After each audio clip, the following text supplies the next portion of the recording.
April 18th, 1942, Western Pacific Ocean. The sea is restless before dawn. Steel decks rise and fall beneath heavy clouds that on the flight deck of the USS Hornet. Men stand quietly beside aircraft never meant to be here. Twin-engine B-25 bombers sit exposed to salt spray and wind. Their propellers are still. Their fuel tanks are filled far beyond safety margins. Every man present understands one thing clearly. This launch was never supposed to happen from the ocean. Below deck, the carrier's engines hum steadily. Above, the sky is low and gray. The distance to Japan is still too far. Much too far. But time has run out. Hours earlier, a Japanese picket boat spotted the task force. The element of surprise, fragile, essential, has already been broken. Now a decision must be made that cannot be undone. Lieutenant Colonel James Doolittle walks the deck. Calm. Focused. He knows the numbers. He knows the odds. He also knows what this moment means far beyond these in a war that began with devastation and retreat. This is the first American answer, not with fleets, not with armies, but with resolve carried on wings. And as the first engine coughs to life, the war quietly enters a new psychological phase, one that Japan never believed possible. December 7th, 1941 shattered assumptions on both sides of the Pacific. In a single morning, the Imperial Japanese Navy crippled the United States Pacific Fleet at Pearl Harbor. Battleships burned. Aircraft were destroyed on the ground. More than 2,400 Americans were killed. The attack did more than draw the United States into the war. It redefined the balance of power across the Pacific. In the months that followed, Japan advanced with breathtaking speed. Hong Kong fell on Christmas Day. Manila was bombed relentlessly. Singapore collapsed in February 1942, an event that stunned the British Empire and signaled the collapse of Western colonial power in Asia. By early spring, Japanese forces had seized vast territories stretching from Burma to the Dutch East Indies. Oil fields, air bases, and naval ports fell into Japanese hands almost faster than Allied commanders could comprehend. Japanese military planners. The strategy appeared to be working exactly as intended. The goal had never been to defeat the United States outright.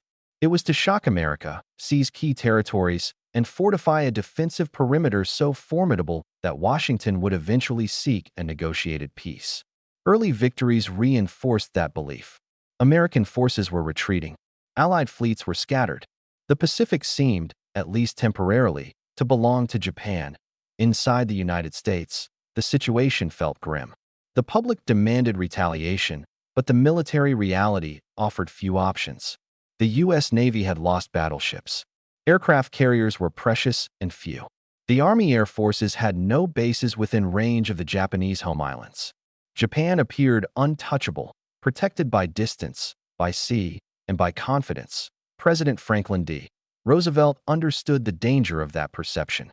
Wars are not sustained by weapons alone. They are sustained by belief. In early 1942, American morale was fragile. The nation needed proof that it could strike back. Not eventually, not symbolically, but directly. Japanese leaders believed their homeland was safe. No enemy aircraft had ever bombed Tokyo. The Imperial Navy considered the Pacific Ocean a defensive moat.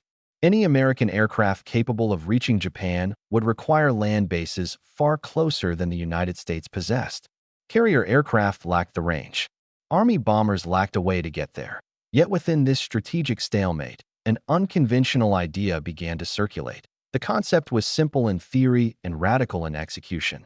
Launch medium bombers from an aircraft carrier, strike Japan, and accept that the crews would have to continue on, landing somewhere in China or ditching at sea. It was a one-way gamble designed not for destruction, but for impact. Naval aviation specialists initially dismissed the idea.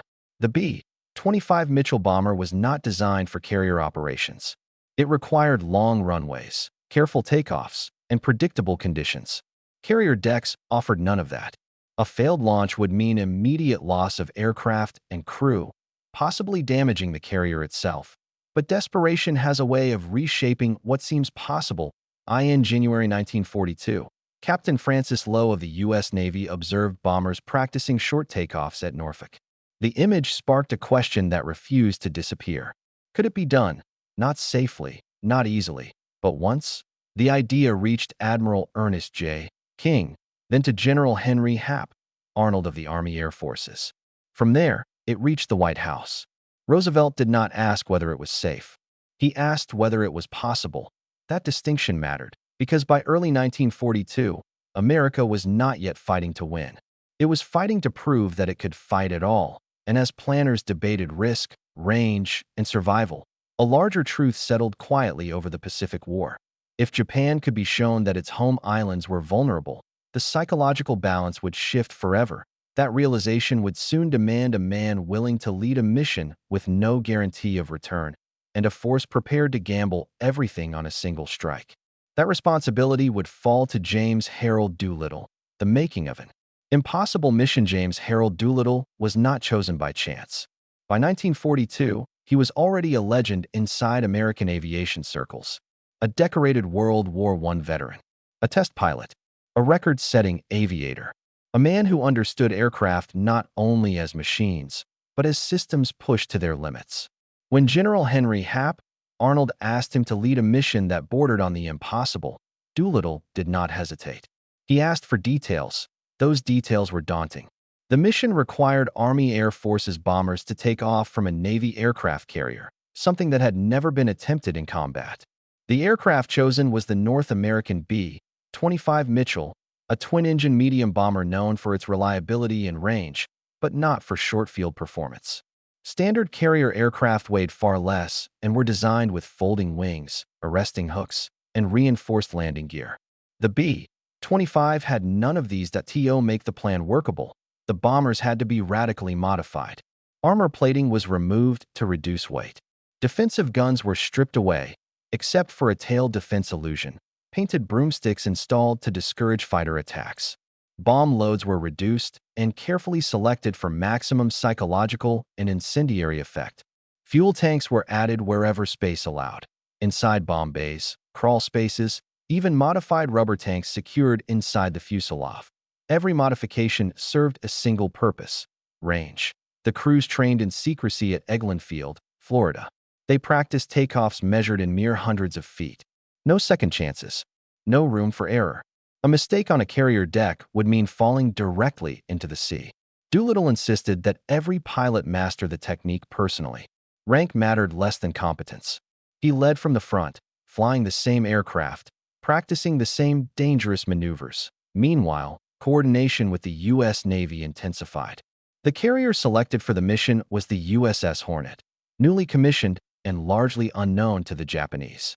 Escort would be provided by Task Force 16 under Vice Admiral William F. Halsey, aboard the USS Enterprise. Halsey understood the stakes. Carriers were America's most valuable assets.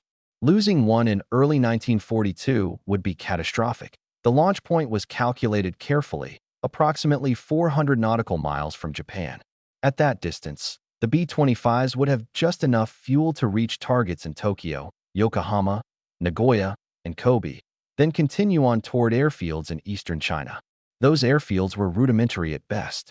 Weather forecasts were unreliable. Japanese retaliation against Chinese civilians was a known risk, but not one easily prevented. Secrecy was absolute. Even the air crews were not told their target until the task force was already at sea. Morale was tense but controlled. These were volunteers, every one of them.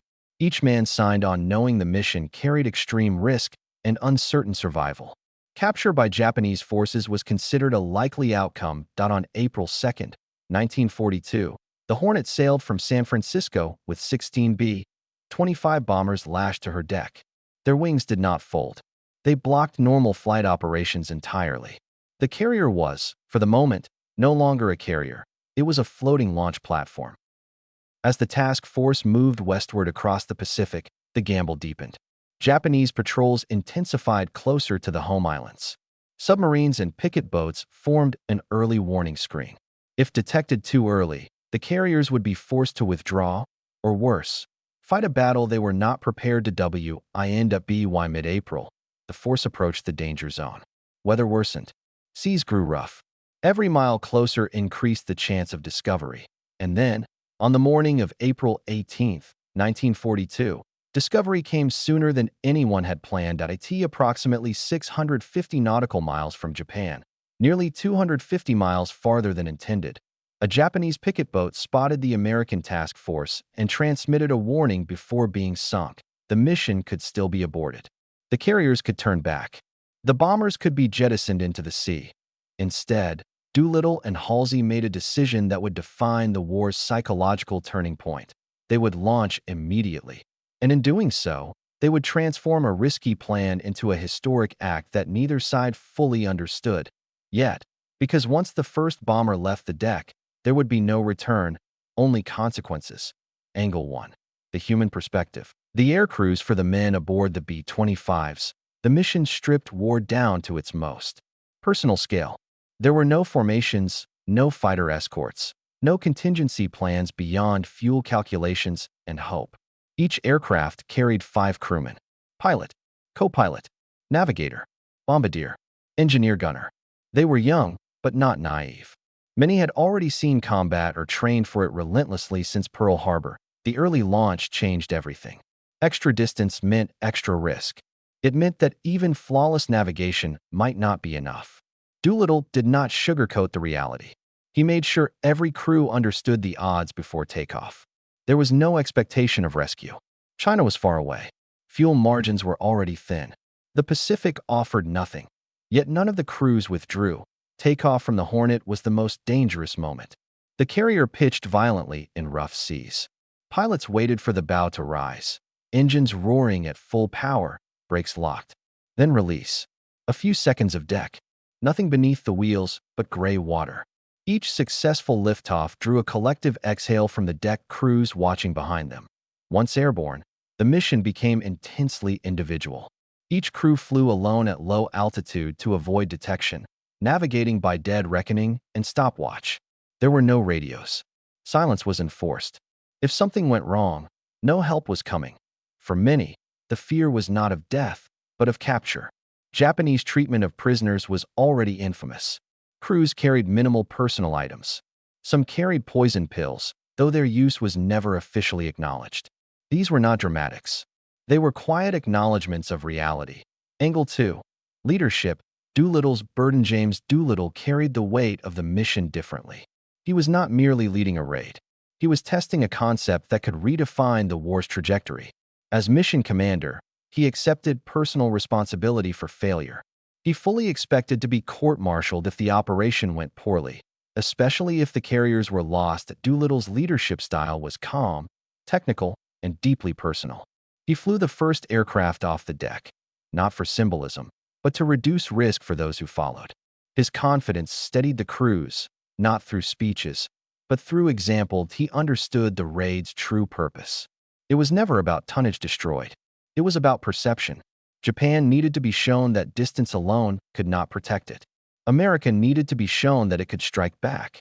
If the bombers were lost, but the message delivered, the mission would still matter. Angle 3. Technology. Pushing machines beyond design. The B-25 Mitchell was never meant to leave the ground in such conditions. Fully fueled, overloaded, and launched from a deck barely long enough for half its normal takeoff run, the aircraft existed on the edge of physics. Every knot of headwind mattered. Every pound mattered. Navigation relied on basic instruments and skill. Bombing accuracy was secondary. Reliability was everything. Engines had to run flawlessly for hours at low altitude, often through poor weather. There were no spare parts, no second attempts. The technology worked, not because it was perfect, but because it was understood intimately by the men who flew it. And as these 3 perspectives converged, human courage, leadership resolve, and technological improvisation, they set the stage for another set of reactions unfolding thousands of miles away. Because while American crews flew toward Japan expecting flak and fighters, the people waiting below were expecting nothing at all. Angle 4. Japanese military psychology. Japan's early victories had created a sense of invincibility. The Imperial Japanese Navy and Army considered their home islands untouchable. Naval planners were confident that the U.S. fleet, weakened at Pearl Harbor, could not project power far enough to reach the Japanese mainland. Intelligence reports suggested no American bombers had the range to strike Tokyo, Yokohama, or Kobe. The Doolittle Raid shattered that assumption in a single, shocking morning. When the first B-25s appeared over Japan, the psychological impact was immediate. Commanders were forced to confront the fact that their defensive perimeter had gaps they had assumed were protected by the vast Pacific. Radios crackled with confusion. Anti-aircraft batteries scrambled to respond, but most crews were unprepared for high-speed, low-altitude bombing attacks that followed unpredictable flight paths. Even with minimal physical damage inflicted, the perception of vulnerability spread faster than fire or shrapnel. This realization affected strategic planning immediately. Japanese leadership began reassessing coastal defenses, deploying additional fighter squadrons, and reconsidering fleet disposition. Admiral Yamamoto, architect of early successes, understood that the raid was not just a nuisance, it was a warning. American forces could reach Japan, and the war could no longer be fought solely on Japanese terms. Angle 5. Civilian shock. The Doolittle Raid introduced a new layer of war for Japanese civilians. For the first time, ordinary people in Tokyo and surrounding cities experienced air raids on their own soil. Even though casualties were limited, the psychological effect was profound. Families huddled in cellars, children cried in confusion, and fires burned in industrial districts. Newspapers struggled to describe an event many officials wished to suppress. Civilians, accustomed to seeing victory paraded abroad, suddenly faced the stark reality of vulnerability. Rumors of further attacks circulated, undermining confidence in government reassurances. Civilian morale, previously considered an asset in Japan's total war strategy, now demanded protection through propaganda, evacuation orders, and heightened civil defense. Angle 6. Moral and strategic symbolism. Though the material damage inflicted by the Doolittle Raid was limited, estimates report around 50 civilians killed and a handful of factories destroyed. The symbolism was enormous. America had demonstrated reach. It had challenged assumptions of invulnerability. It had shown that the war was no longer one-sided. For the United States, the raid served as a rallying point. Newspapers and radio broadcasts emphasized bravery and ingenuity, offering a tangible counter-narrative to early defeats. Soldiers and civilians alike found hope that retaliation was possible. For Japan, the raid marked the beginning of an anxious reconsideration of strategy, forcing military planners to allocate resources to home defense that might otherwise have been used for expansion or offensives elsewhere. In these angles: human, leadership, technological, enemy psychology, civilian reaction, and moral symbolism. The Doolittle Raid emerged not as a decisive battle in terms of destruction, but as a transformative event in the psychological landscape of the Pacific War, and these perceptions set the stage for the operation's climax, where hours in the air would crystallize into history. April 18, 1942, launch and flight toward Japan. Dawn broke over a restless Pacific. Gray light glinted off the waves as the USS Hornet pitched in rising seas. The task force was already detected farther from Japan than planners intended. Every minute spent debating was a minute closer to disaster. At 8:20, Doolittle gave the order. Engines roared. Propellers bit the air. The first B-25 began its perilous roll down the carrier deck. The deck measured just 487 feet, barely enough for a bomber designed to require 1,500 feet. Waves slapped against the bow. Pilots calculated lift against weight, wind, and the heaving carrier deck. One misjudgment, and aircraft and crew would plunge into the Pacific. The first plane lifted successfully, skimming the surface before climbing into gray sky. One by one, the 16 bombers followed, engines straining, wheels leaving the deck faster than any design intended. Doolittle himself took off last, watching each crew depart. His heart measured both fear and resolve, knowing that this single act, an aerial launch from a carrier, would echo far beyond these men. Once airborne, crews assumed formation. Low-level navigation began immediately. The Pacific stretched endlessly below, waves like a moving quilt of gray and green. Cloud cover offered some concealment, but the closer they approached Japan, the higher the chance of interception by patrol aircraft. Fuel calculations were critical. Bombers were overloaded. Every gallon burned brought them closer to either their target or disaster. Every knot of headwind meant less margin for error. Bomb bays, stripped of weight, carried only the essentials: bombs, maps, compasses. Radios were minimal. Coordination relied on skill, not signals. The mission demanded precision, courage, and endurance. Pilots navigated by dead reckoning over thousands of miles of open ocean. Each crew understood that they would not return to the Hornet. The closest friendly airfields were in China, hundreds of miles inland, across mountainous terrain, where landing strips were rudimentary and weather unpredictable. Meanwhile, Japanese coastal observers scrambled. Picket boats and radar posts, though primitive, reported sightings of aircraft carriers. The Imperial Japanese Navy was mobilized, though reaction times were delayed by confusion and disbelief. How could Americans possibly have launched bombers capable of reaching the homeland? By late morning, the first aircraft crossed the coastlines, engines humming steadily, approaching Tokyo and surrounding cities. Anti-aircraft defenses activated. Flak burst into the sky. Pilots adjusted altitudes to avoid the worst of it. The first bombs were released, fires igniting below. Chaos rippled through industrial and civilian areas alike. Though the physical destruction was limited, the symbolic impact was immediate. Citizens and military alike realized their homeland was vulnerable. The myth of invulnerability shattered in minutes. Each B-25 that crossed the horizon embodied not only explosives, but an American statement. The war was far from over. The psychological pressure on Japanese commanders intensified. They had to respond. Fighters were scrambled, batteries readied, and yet the enemy remained elusive. The Americans had not come to conquer, but to demonstrate capability, and they had succeeded in that purpose completely. The bombers pressed on, low over cities, then turned toward the uncertain refuge of China. Engines burned, fuel margins dwindled. Each mile was a gamble. Each second mattered. For these men, history was not something they read about. They were living it in real time, with stakes measured in survival and legacy.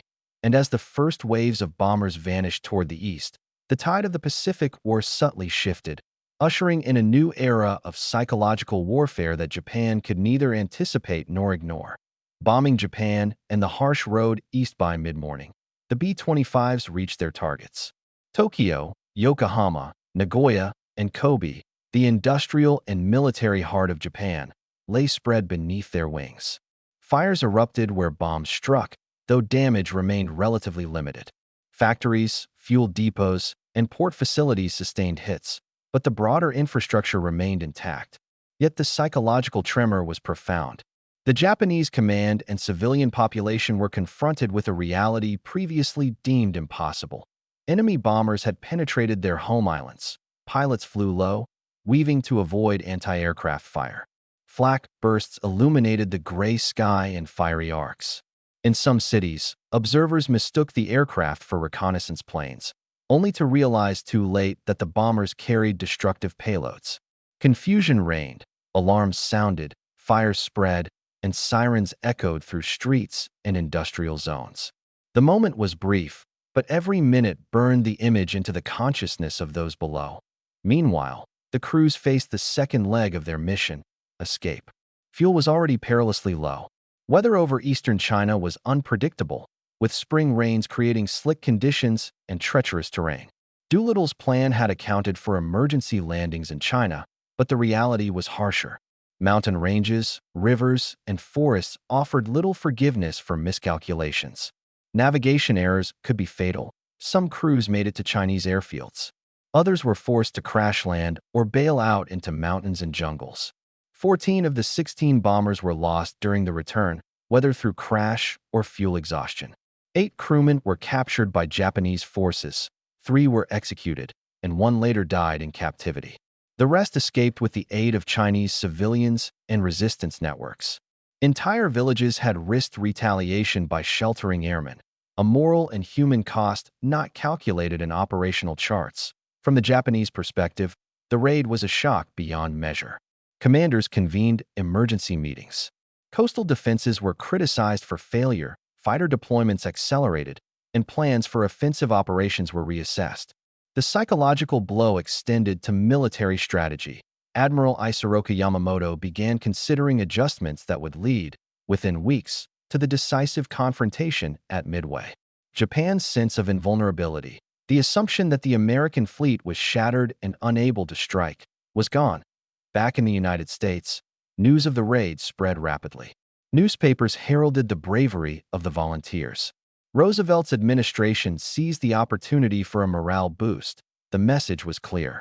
America had answered Pearl Harbor. Distance, terrain, and prior defeats no longer guaranteed Japanese security. Though strategic effect was limited, the symbolic impact ignited hope, proving that America was beginning to fight back in earnest. The Doolittle Raid concluded with staggering losses for the bombers, but immeasurable gains for the broader war effort. It demonstrated the feasibility of long-range strikes from carriers, validated American ingenuity, and shattered the myth of Japanese invincibility. From the waves of the Pacific to the streets of Tokyo, the message was unmistakable. The war had entered a new phase. And in the minds of both Americans and Japanese, the full consequences were only beginning to unfold. The physical damage inflicted by the Doolittle Raid was, by conventional measures, modest. Estimates suggest roughly 50 civilians were killed, alongside minor damage to factories, fuel depots, and port facilities.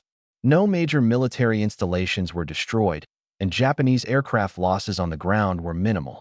Strategically, the raid did not halt production, stop Japanese expansion, or destroy fleet assets. Yet the operation's value was never measured solely in tonnage or casualties. The human toll on the American aircrews was immediate and severe. 14 of the 16 bombers were lost after completing their runs. 3 airmen were executed after capture by Japanese forces. 1 later died in captivity. Others were rescued by Chinese civilians or military units who risked their lives to hide and aid the pilots. The courage and resilience displayed by these volunteers became a defining narrative of the mission, one that would ripple through American morale and propaganda for months to come. Chinese civilians bore a heavy burden as well. The raid's success depended on their willingness to provide shelter, guidance, and escape routes for stranded crews. Entire villages were exposed to Japanese reprisals. Historical records note that between 250,000 and 300,000 Chinese civilians were killed in the months following the raid, largely as part of punitive operations by the Imperial Japanese Army. These actions underscored the tragic human cost of strategic decisions made far away from the ground realities in China. On the naval side, the USS Hornet and escorting vessels returned to Pearl Harbor unscathed, but the carriers had been pushed to their limits. Every takeoff had strained both aircraft and deck crew. The mission validated the concept of launching medium bombers from a carrier, yet also highlighted the extreme operational risks. Future operations would need to carefully balance innovation against survivability. In Japan, the raid prompted an immediate reevaluation of defensive readiness. Coastal lookouts, radar stations, and early warning systems were scrutinized. Fighter squadrons were placed on higher alert. Commanders debated whether existing assumptions about American capabilities were entirely accurate. The raid revealed the reach of American forces and demonstrated that distance alone could not guarantee security. The psychological impact on Japanese military leadership was profound. Even without causing extensive destruction, the raid introduced an element of vulnerability previously unconsidered. Confidence in home island security, which had influenced strategic planning since 1941, was shaken. Japan now had to acknowledge that American forces could strike directly, even if only symbolically at first. For the United States, the mission provided a boost to national morale. Newspapers highlighted daring and ingenuity. Families mourning losses in the Philippines, Singapore, or Pearl Harbor found hope in the successful execution of a high-risk operation. Military leadership emphasized that this raid was the beginning, not the culmination, of a more aggressive stance in the Pacific. The immediate aftermath set the stage for strategic shifts in both countries. Japan would redirect resources to homeland defense. America would recognize the potential of carrier-based air operations, validating concepts that would later play decisive roles at Midway and throughout the Pacific theater. The interplay of perception, courage, and innovation had begun to reshape the psychological and tactical landscape of the war. The Doolittle Raid's strategic impact extended far beyond the immediate damage. For Japan, the realization of vulnerability had profound consequences. Admiral Yamamoto, who had advocated for aggressive expansion, recognized that the Americans were not only resilient, but capable of innovative strikes. This awareness contributed directly to his planning for the Battle of Midway, as he sought to eliminate the U.S. carrier threat before it could escalate further. The raid had transformed Japanese thinking. Defensive priorities now competed with offensive ambitions. Operational changes were swift. Japan ordered additional fighter units stationed near the home islands. Anti-aircraft batteries were reinforced and redeployed. Naval and air patrols increased, consuming resources that might otherwise have supported expansion into the South Pacific or consolidation in the Dutch East Indies. The psychological ripple effect was immediate. Japanese leadership could no longer ignore the possibility of American retaliation, and even distant carriers became a serious threat in strategic calculations. For the United States, the raid validated the concept of long-range carrier-based strikes. It demonstrated that innovation and audacity could compensate for the numerical and logistical disadvantages suffered after Pearl Harbor. Lessons learned about carrier operations, bomber modifications, and crew training would inform future Pacific campaigns. Pilots and planners now believed in the feasibility of complex, high-risk missions that extended beyond conventional doctrine. The morale impact in America cannot be overstated. Following months of retreat and defensive operations, the raid was heralded as a symbol of ingenuity and determination. Newspapers and radio broadcasts portrayed the raid as a triumph of courage over adversity. Soldiers and civilians alike found tangible evidence that the United States could strike directly at the Japanese homeland. This psychological victory helped galvanize support for the broader war effort, providing momentum for both military planning and public morale. That China's role, though less celebrated, was critical. The civilians who sheltered and assisted stranded crews bore the brunt of Japanese reprisals. Entire communities were punished, highlighting the human cost of strategic decisions far removed from the battlefield. Historians note that the sacrifices of Chinese allies were essential in preserving the credibility of the raid's success, emphasizing that victory in war often relies on the courage of those beyond the front lines. Finally, the raid forced a re-evaluation of air power doctrine. The ability to project force across vast distances challenged prevailing assumptions about defense and deterrence. While the physical destruction was limited, the symbolic and psychological effects reshaped operational thinking on both sides of the Pacific. Commanders now understood that no homeland was inherently safe, and that perception could be as influential as bombs in warfare. The Doolittle Raid concluded as a tactical experiment with limited material gains, but extraordinary strategic and psychological impact. It would forever alter both American and Japanese approaches to the Pacific War, establishing a precedent for bold, high-risk operations that leveraged innovation, courage, and audacity. The stage was now set for reflection. The meaning of the raid extended beyond maps, metrics, or immediate consequences. Its true value lay in what it revealed about the nature of war, courage, and the human spirit. The Doolittle Raid was never about destruction alone. Its true power lay in perception, courage, and audacity. 16 bombers, launched from an aircraft carrier hundreds of miles from home, struck the heart of an enemy confident in its invulnerability. In doing so, they shifted the psychological terrain of the Pacific War. For the United States, the mission became a symbol of ingenuity under pressure. It proved that innovation could bridge gaps left by material disadvantage. The pilot's bravery, the crew's skill, and the coordination between Army and Navy forces demonstrated that audacity, combined with precision, could redefine what was possible in warfare. It was a reminder that the human element, the courage to act when conventional wisdom says no, can have consequences far beyond immediate outcomes. For Japan, the raid was a wake-up call. It exposed vulnerabilities previously dismissed, forcing a reassessment of defensive priorities and strategic planning. The shock instilled caution, altered deployments, and indirectly influenced decisions that would culminate at Midway. The lesson was clear: no victory is absolute, no homeland immune from risk. Yet beyond strategy and tactics, the Doolittle Raid resonated on a deeply human level.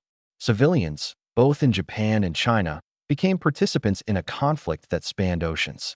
Airmen faced life-or-death decisions mid-flight. Leaders made choices that risked everything for a single, decisive message. The raid illustrated the intertwined fates of courage, consequence, and sacrifice. In the broader arc of history, April 18, 1942, stands as a testament to the transformative power of bold action.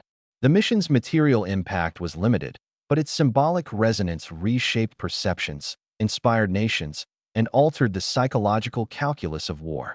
It demonstrated that even in the darkest moments, innovation and resolve could redefine what was possible. The Doolittle Raid was not just a strike against enemy cities. It was a statement. America was no longer retreating. It was beginning to fight, intelligently, courageously, and unrelentingly. And in that simple truth, the course of the Pacific War had irrevocably changed.